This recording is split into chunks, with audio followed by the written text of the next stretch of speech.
What does the best 17 look like for the Panthers in 2025? They've lost some talent, but, you can't write them off ever, pretty much. So, we've made our call here at Zero Tackle, and we're going to break it down for you in this video. But before we do that, subscribe to the YouTube channel if you haven't already, because we have heaps of NRL content coming out for you this year. So, with all that being said, Panthers, best 17, let's go. Before we get into it, make sure you're set for the new season with Zero Tackle's 2025 NRL Season Guide. The comprehensive season guide features over 120 pages of dedicated, detailed footy content ahead of the 2025 season, with profiles of every single player, team previews, fixtures, recruitment reports, and much, much more. Best of all, it's free. Get it now from zerotackle.com. All right, here to break down the best 17 for the Panthers in 2025. It's Darren Parkin, Zero Tackle analyst. So, Darren, they're going for 5 in a row, which is just crazy to think about. But they have more selection questions at the table this year than probably any point over their last 4 years. Yeah, I mean, they've regularly lost players at the end of seasons over that run and found ways to cover them. You obviously assume as each year passes that gets tougher, but they just keep answering those challenges. That they haven't quite had the salary cap room to attack the open market, which is another challenge that comes when you're at the top. But, Coach Ivan Cleary's got a few headaches to answer, but has always been able to answer them in the past. There'll be some youngsters that get opportunities. We saw that with Alamodi and players like that last year. So, you absolutely would not write them off, even though the challenges just keep coming. Yep. All right. Well, let's get into it.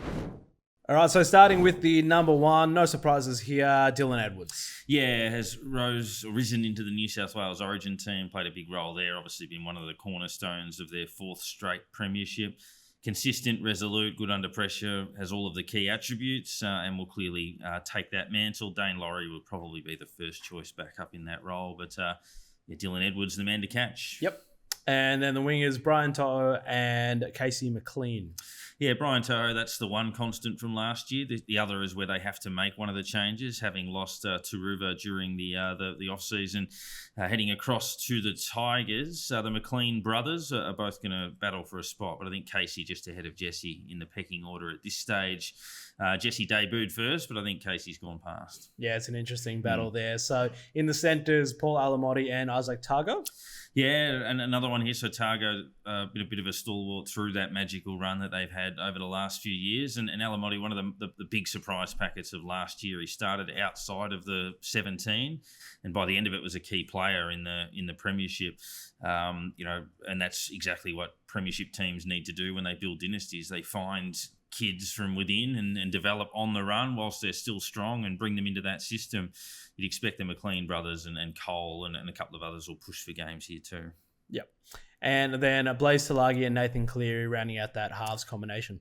Yeah, the Eels recruit, or the recruit from the Eels, Blaze Talagi, should help cover. They lost Jerome Luai, as we know. Schneider, Laurie and Cole are also in the mix, and Cleary's obviously a no-brainer. The only query on that is he obviously missed some games with injury as he gets to this stage of his career. He's a little bit banged up, but yeah, so it depends how many games he plays, but they've got some coverage if he goes out.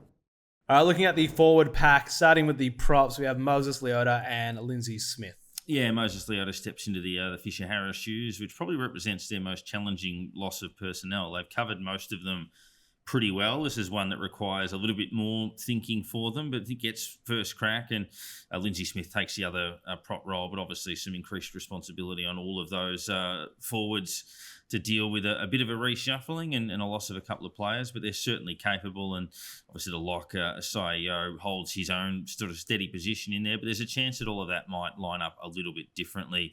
Liam Martin, who we'll mention soon, in another role, and Asaya Papali also having the ability to play in the middle third if they need. Yep. And then in the hooker role, they have a couple of options, but we've gone with Mitch Kenny.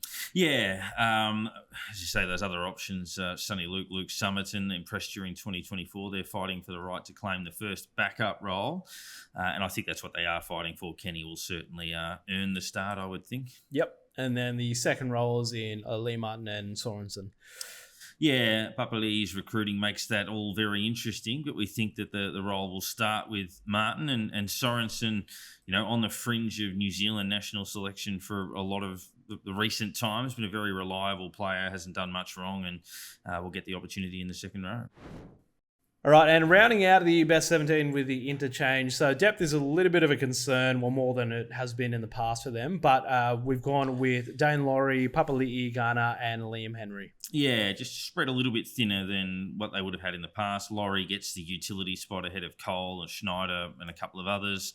Papali'i next in line in the edge forward roles, as we've mentioned. Garner can play centre or second row. Henry's a good emerging talent and could be the this year's version of the breakout talent that they had last season. So, depth a little bit more of a concern. You look at Price and Ricky and Hassett, and these are the youngsters looking to impress, but they're a fair way down the list. So that's our best 17 for the Panthers. So again, is this a 17 that'll win a fifth premiership in a row? Yeah, I reckon if there was a grand final tomorrow and they rolled out with that side, they'd start favourites against everybody else in the competition. It's just how they keep that together. So it's absolutely a side that can win their fifth title in a row.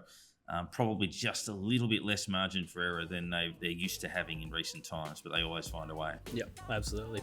All right, well, let us know in the comments section what you think of our best 17 for the Panthers this year. Subscribe to the YouTube channel if you haven't already. We have plenty of NRL content coming out this year as well. And catch all the latest NRL news at zerotackle.com. Thanks for watching.